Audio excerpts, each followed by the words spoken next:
Ça fait 10 ans déjà, hein? C'est passé vite, moi j'avais encore toute petite dans tes bras, Yves.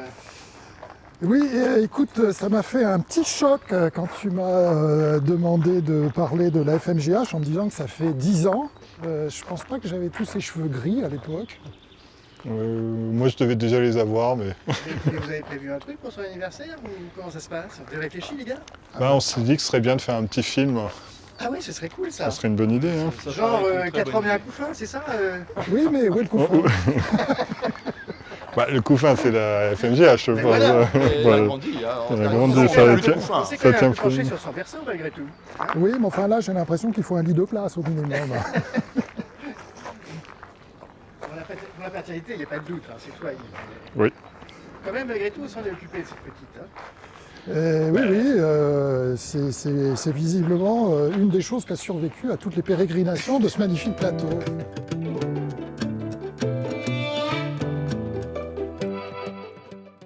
Il y avait beaucoup de relations au niveau des individus, c'est-à-dire les scientifiques se parlaient entre eux, ils allaient même à des séminaires ensemble, enfin, ils organisaient des choses entre eux, mais il n'y avait pas tellement de relations institutionnelles, et c'était certainement un frein aussi à la circulation des idées entre ces différents lieux, quoi. Il y a eu un contexte politique qui a été assez important pour nous, c'était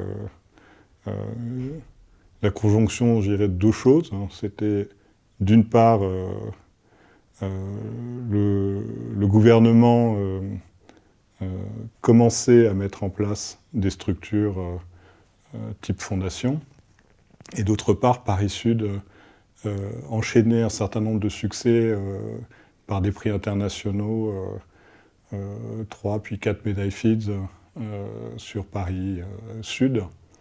Et il y avait un ensemble de gens sur l'IHES qui avaient eu aussi la médaille Fields, et des très très grands chercheurs à l'IX, quoi.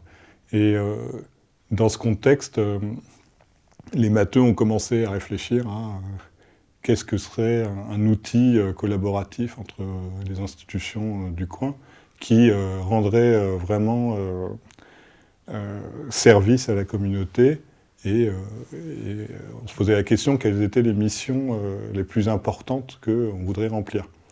On avait un potentiel mathématique au sud de Paris exceptionnel, un potentiel d'étudiants exceptionnel, et que ça avait un impact scientifique et économique qui était très fort, mais qu'il fallait mettre tout ça ensemble pour que ça perdure, parce que ces situations exceptionnelles telles qu'on décrit, telles que décrit avec ces grands prix qui sont arrivés, sont pas des rentes de situation.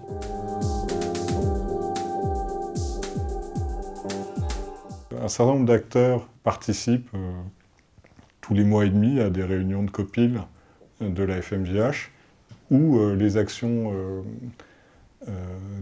pour les mathématiques sont discutées ensemble, présentées par la direction de la FMGH. Il y avait, je pense, une volonté de rapprochement entre les institutions, mais c'est devenu effectif et efficace juste parce qu'il y avait un lieu où on se revoyait régulièrement. Dès qu'il y avait un truc qu'on avait un peu oublié, en fait, on le mettait sur le tapis tout de suite, et les choses se faisaient, et enfin, elles continuent à se faire. Peu à peu, la FMGH s'est enrichie de toutes les des mathématiciens, d'un peu tous les établissements, non seulement du plateau, mais enfin ça va assez loin, puisque ça va de Versailles à Évry finalement, et aussi d'écoles. Et je pense que pour elle en particulier, ça a été assez important, parce que les communautés mathématiques des écoles d'ingénieurs sont petites. Et ça leur a permis de se fédérer même entre eux et de faire partie d'un groupe des mathématiciens, au moins autant que de faire partie de leur école, quoi. Donc je pense que ça, c'est vraiment important. Je pense par exemple à des écoles comme Centrale, où il a fallu qu'ils fassent un vrai travail de fédération déjà entre eux pour pouvoir candidater à la FMGH. Quand je suis arrivée à l'école Centrale Paris, on savait très bien qu'il allait y avoir la fusion avec Supélec, et puis que l'école déménagerait sous peu sur le plateau de Saclay. La naissance de la fédération des mathématiques de l'École centrale Paris, c'est 2013. Et on a été associé dès 2015 à la Fondation Hadamard. Et donc pour nous, c'était une opportunité incroyable, enfin vraiment très importante en tout cas, de pouvoir être visible des mathématiciens du plateau de Saclay qui avaient une renommée très importante. Donc c'était très important pour nous qu'ils sachent qu'on existait. Et c'était pas évident, en fait, du tout, avec l'organisation de la recherche, comme elle était présente à l'École centrale Paris. La Fondation est au centre, est au cœur, en fait, de toute cette organisation. Ces difficultés, elles ont été aplanies vraiment grâce à la Fondation, en expliquant le rôle de la Fondation et des mathématiques, enfin de notre place dans les mathématiques de Paris-Saclay, qui vient de notre association à la Fondation. La partie qui relève de la Fondation mathématique Hadamard, c'est celle qui concerne ce qu'on appelle notre cœur de discipline, que sont les mathématiques. Et en ce sens-là, il y a une identité que je partage avec les chercheurs en mathématiques qui sont dans d'autres labos. L'INRAE a une structuration en département disciplinaire, donc on fait partie du département de mathématiques numériques de l'INRAE. Et en ce sens-là, on a la même identité que les laboratoires de mathématiques dans d'autres universités ou instituts, que ce soit dans le sud parisien ou même plus largement. On a cette richesse supplémentaire, en revanche, d'être extrêmement connecté, de par la structuration de l'institut, aux interfaces avec les biologistes. Il y a un aspect de visibilité de l'ensemble des unités mathématiques du sud parisien. L'aspect fédérateur fait qu'on peut aussi, je pense, peser plus en termes de messages à passer, de poids dans des décisions un peu plus grandes au niveau national, sur des orientations prises en termes de financement accordé par l'État, de se positionner plus largement, plutôt que de se positionner de façon individuelle.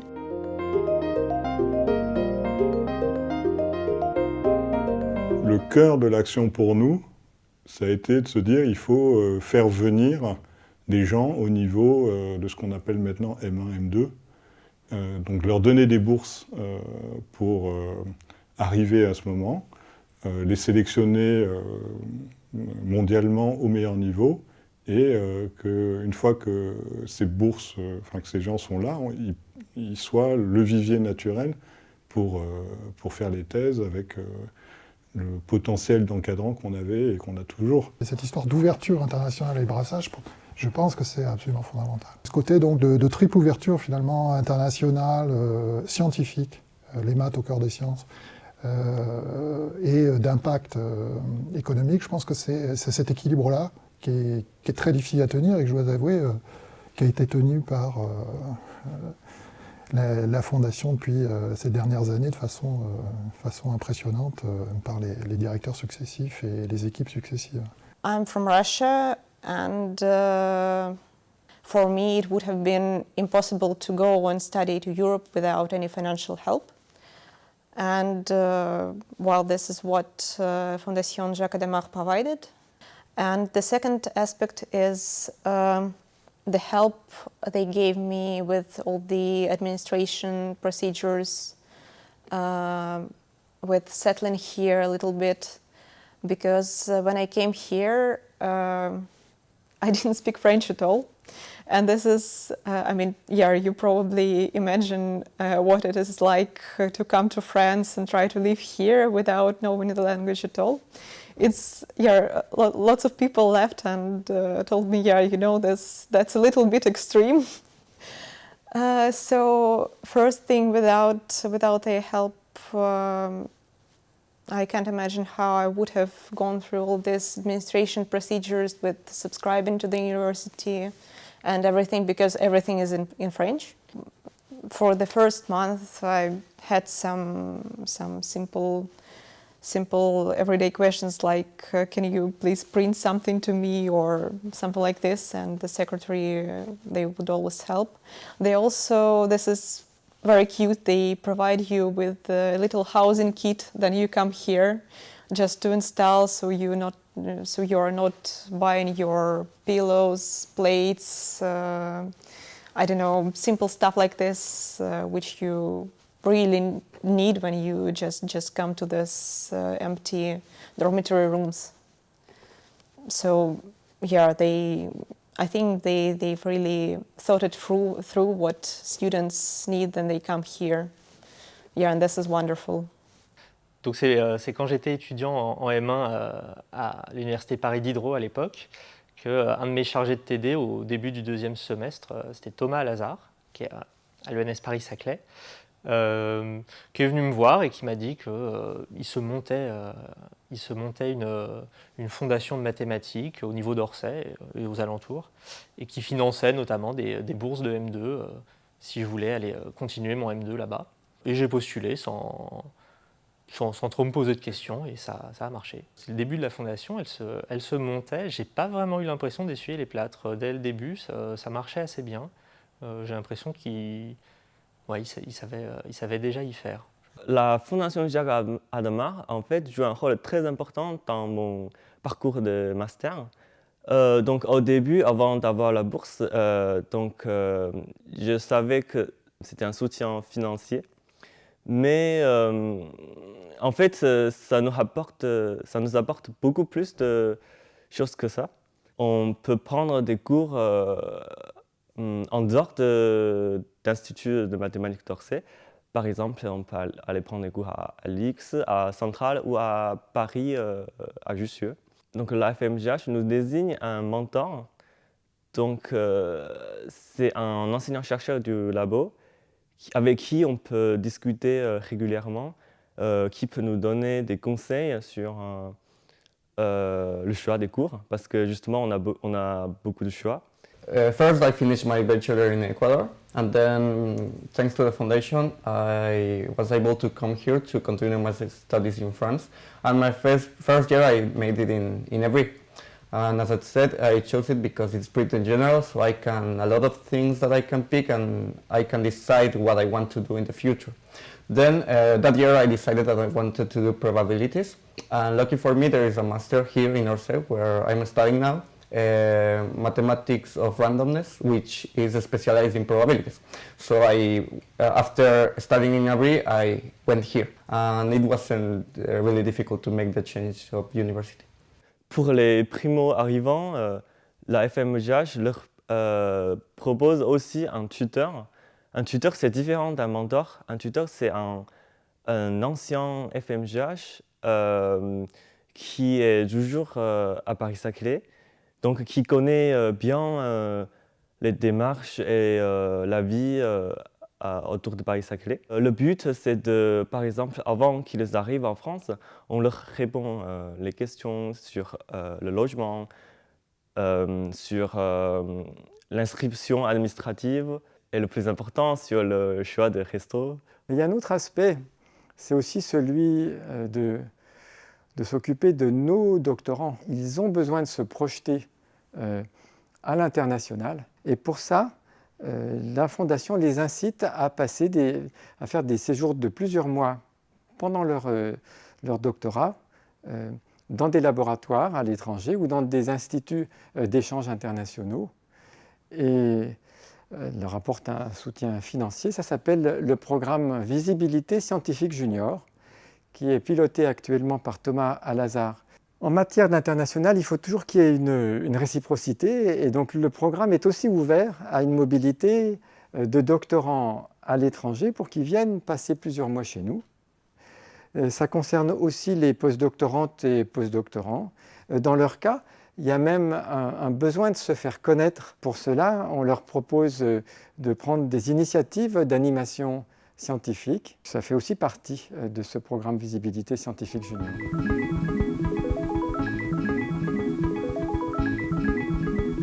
Avec mon entreprise EDF, on a cherché à monter un nouveau partenariat, le programme Caspar-Monge pour l'optimisation. Et un peu à ce même moment-là, la FMJH fut créée et c'était un partenaire naturel pour ce programme, pour héberger ce programme. Et puis nos relations ont duré avec la FMJH depuis ce jour. Plutôt que de travailler avec un institut en particulier, on voulait que ce programme Gaspard-Monge pour l'optimisation soit assez ouvert et soit assez neutre en termes d'institutions, que chaque institut puisse bénéficier de ce programme et travailler avec nous à travers ce programme. Et la FMJH apportait un côté neutre et c'était quelque chose qui nous avait beaucoup plu à ce moment-là. Depuis 2012, aussi à travers le programme Gaspard-Monge, où l'idée fut justement de mettre ensemble les forces vives, industrielles et académiques au sein d'un projet, chacun apportant ses connaissances propres et là, ses domaines d'expertise. La communauté mathématique avec laquelle on travaille sur le plateau sont issus des différents instituts qui sont présents. Hein. Donc, tout d'abord, l'École polytechnique, l'ENSTA bien évidemment, aussi l'Institut mathématique d'Orsay et Centrale Supélec. Pour former nos jeunes avec les meilleures compétences d'avenir, la discussion fructueuse entre les universités et les entreprises permet d'éclairer le débat puisque les entreprises peuvent mieux appréhender les scénarios d'avenir imaginés par les chercheurs et les chercheurs peuvent mieux imaginer les contraintes qui se posent pour les entreprises au quotidien dans la concurrence internationale et c'est ce dialogue fructueux qui permet de créer les bonnes formations et les bonnes compétences.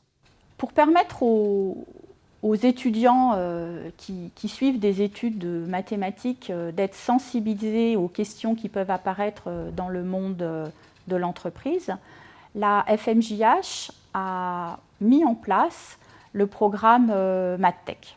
C'est un programme de bourse auquel les étudiants peuvent répondre.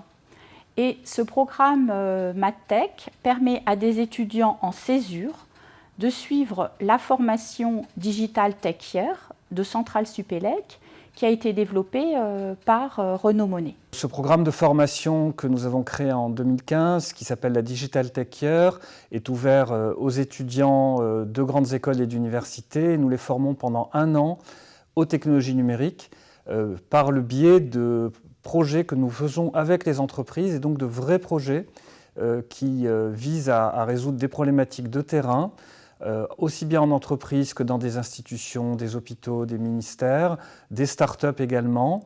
Et donc c'est par la pratique et par la réalisation de véritables logiciels pour le terrain que nous les formons. Cette formation dure 1 an et est définie en fait par 2 périodes. Dans une première période, les étudiants réalisent 3 preuves de concept et sont accompagnés pour cela par des ingénieurs autour d'une problématique industrielle qui sont portées par différentes entreprises. Et dans les derniers 6 mois, les étudiants suivent un stage appliqué dans une entreprise, dans une start-up ou dans une grande entreprise. Et pour ces étudiants, c'est vraiment une réelle opportunité que de côtoyer des vraies problématiques et de comprendre en fait comment ils peuvent mettre au service ce qu'ils ont étudié autour des mathématiques pour résoudre des problématiques industrielles. Un autre aspect sur lequel la FMJH travaille pour promouvoir les entreprises, c'est d'interagir avec d'autres sociétés savantes de mathématiques, notamment la SMAI, dans le cadre du FEM ou dans d'autres cadres. Notamment, il y a eu la semaine emploi maths organisée par la SMAI. Notamment, il y avait un cas d'étude sur la prévision d'affluence dans les transports en commun proposée par la SNCF et qui a amorcé finalement ma thèse. Et du coup, ça, c'était organisé au laboratoire de mathématiques d'Orsay par des chercheurs du labo et avec l'aide à la fois de la FMJH et de la SMAI.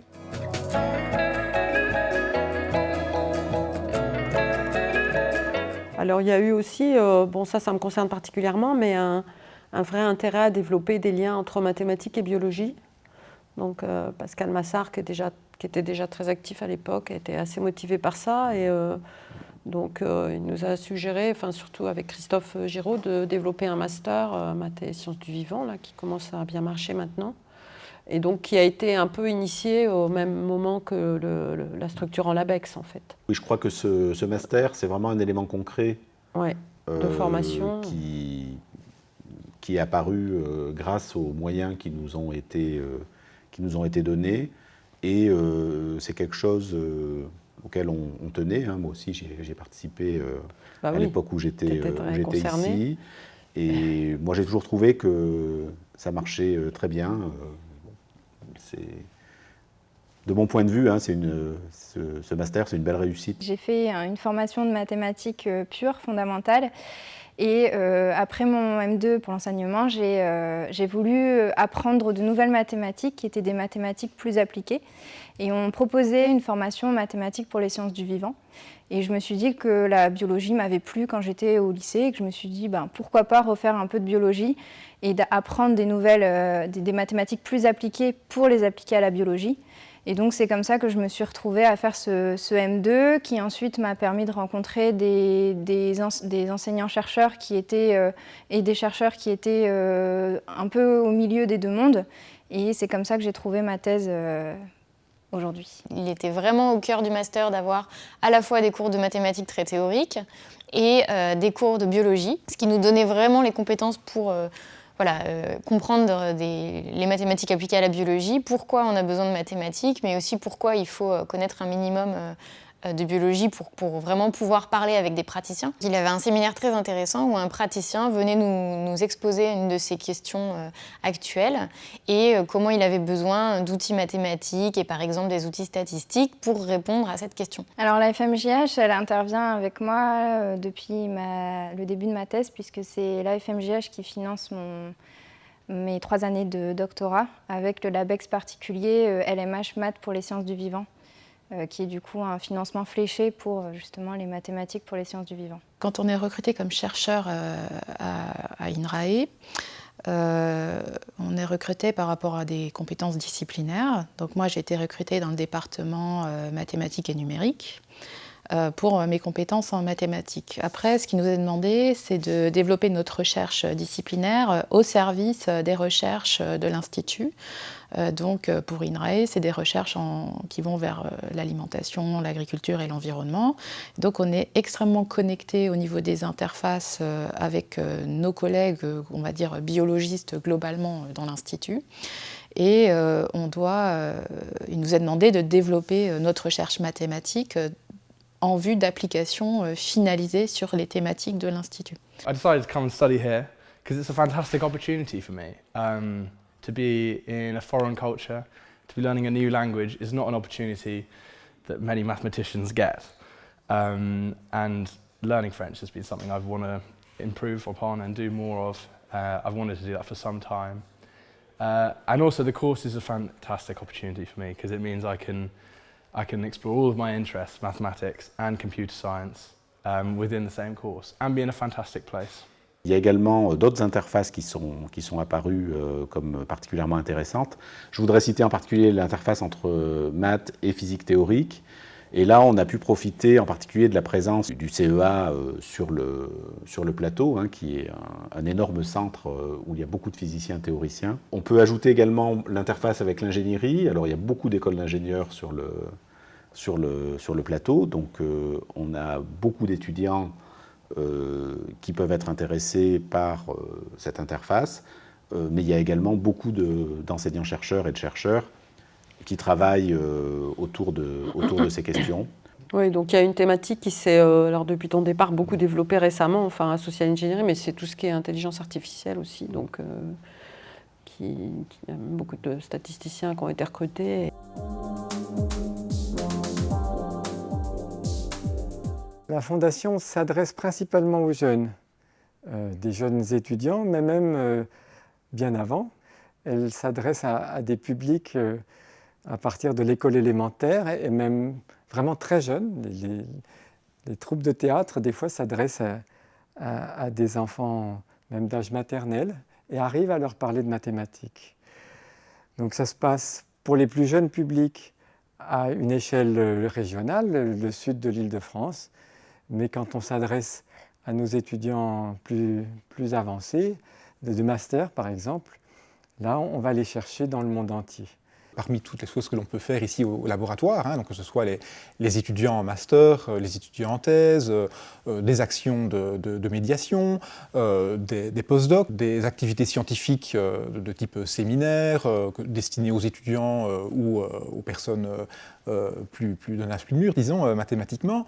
Donc, du fait que la Fondation mathématique Jacques Hadamard a un spectre aussi large par rapport à nos activités, je crois que assez naturellement, tous les membres du laboratoire, y compris les arrivants récents, ont pu être rapidement impliqués dans l'un ou l'autre aspect de l'existence de cette fondation. Les actions lancées par ces associations sont extrêmement diverses. On trouve des camps de vacances, on trouve des troupes de théâtre, des interventions dans les écoles élémentaires. En collège et en lycée, c'est plutôt des clubs de maths, des compétitions mathématiques, des spectacles, des expositions temporaires et des salons comme le Salon international des jeux mathématiques qui a lieu tous les ans et qui est l'endroit où tous les acteurs de la médiation mathématique en Île-de-France se retrouvent tous les ans. La Fondation les aide à travers un programme qui s'intitule « Votre région fait des maths » et qui apporte une aide financière aux acteurs de la médiation mathématique sur notre périmètre qui est en gros le sud de l'Île-de-France. C'est dans le courant de l'année 2017 qu'a eu lieu une journée spéciale au cours de laquelle différentes actions de médiation existantes ont été présentées par leurs organisateurs. C'était à l'école polytechnique que ça s'est passé, donc dans notre périmètre de la FMJH. Et j'y ai présenté une action que j'organise depuis 2015 et qui s'appelle le Marathon d'Orsay de mathématiques, qui consiste à résoudre à plusieurs moments différents de l'année universitaire quelques problèmes mathématiques. La nature de l'aide qui est proposée par la FMJH dans le cadre de cet appel « Votre région fait des maths », c'est un apport financier exclusivement. Il n'y a pas directement d'apport de ressources humaines. Néanmoins, en ce qui me concerne, ça m'a tout de même aidé que d'avoir en quelque sorte le soutien officiel d'une institution comme la FMJH qui tamponne ou qui valide en quelque sorte l'activité. Grâce à cela, ça m'a encouragé à demander auprès de l'école doctorale de mathématiques Hadamard de l'aide, c'est-à-dire que des étudiants en thèse, s'ils choisissent de contribuer à la tenue du marathon d'Orsay de mathématiques, ces étudiants voient cette activité pour eux valorisée dans le cadre de ce qu'on appelle les formations transversales, qui sont des choses que les étudiants doivent accomplir dans le cadre de leur doctorat. Des 2 premières années d'existence du marathon, il n'y avait donc que le marathon tout court. Là, la très grande majorité des participants étaient des gens de l'université ici. Mais à partir du moment où, et grâce à la FMJH, le semi-marathon a pu être développé comme étant une variante possible du marathon et était donc plus spécifiquement ciblant les lycées auxquels donc, des publicités sont envoyées au début de chaque année par la poste, à partir de ce moment-là, le nombre de lycéens a augmenté et on est à égalité pour le moment entre le nombre de participants lycéens et le nombre de participants venant de l'université.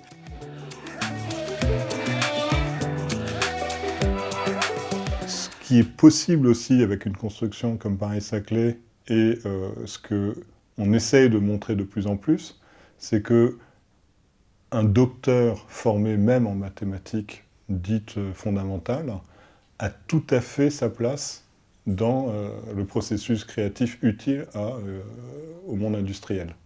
Historiquement, EDF est le premier mécène de la FMJH et aujourd'hui, nous cherchons à faire rentrer dans ce programme de mécénat d'autres mécènes pour développer des actions comme la FMJH Care qui va proposer des bourses d'excellence, sur critères d'excellence et sur critères sociaux à des étudiants étrangers, par exemple. Et également, la FMJH Care développe une action à destination des étudiantes en licence de mathématiques afin de leur offrir un soutien et des interactions avec des chercheurs seniors. Nous allons mettre en place un comité stratégique qui va regrouper des petites et des grandes entreprises françaises. L'idée, c'est de réfléchir ensemble à comment favoriser l'emploi des mathématiciens dans le monde socio-économique. Aujourd'hui, plus d'un quart des doctorants vont dans le monde de l'entreprise et notre volonté, c'est d'augmenter cette part en connectant davantage les doctorants et les jeunes docteurs au monde de l'entreprise pour qu'ils puissent juger eux-mêmes des opportunités qui leur sont offertes. Nous travaillons aujourd'hui avec la Fondation Jacques Hadamard sur des nouveaux dispositifs qui vont permettre de connecter les doctorants aux entreprises, notamment au travers d'un format de semaine immersive, une semaine pendant laquelle les jeunes doctorants pourront résoudre une problématique d'entreprise au contact des salariés, encadrés par des enseignants-chercheurs et des professionnels.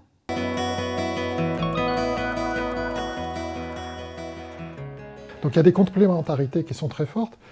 Et plus que jamais, je pense qu'il faut que cette fondation Hadamard qui fait le lien, le ciment entre les mathématiciens, demeure et croisse. Elle est installée, elle a fait ses preuves, c'est ça le point. En 10 ans, elle a fait ses preuves. Et maintenant, c'est qu'il faut continuer au niveau où elle est, et c'est ça qui est difficile. Mais je pense que plus que jamais, elle est nécessaire.